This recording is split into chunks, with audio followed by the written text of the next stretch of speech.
Huwag mong kausapin ang patay kung pupunta ka sa sementeryo. Linisin mo lang puntod at alalahanin ang nakaraan. Huwag mong dasalan ang patay kasi Kristiyano ka na dahil kasalanan yon.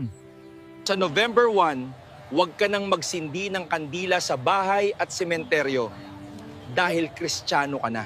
Huwag mong bigyan ng pagkain ang taong patay na. Sabi ng Diyos, galit siya sa mga taong pupunta sa sementeryo para kausapin ang patay. Dahil ayaw ng Diyos matulad tayo sa mga pagano na ginagawa ang ganyang tradisyon.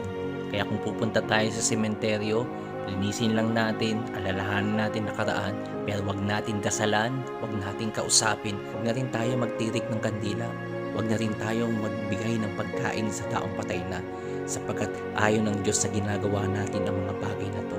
Sapagkat alam naman natin ang sabi ng Bible, ang patay ay wala na sa mundo at hindi na nakakabalik sa mundo, ando na siya sa langit o sa impyerno man.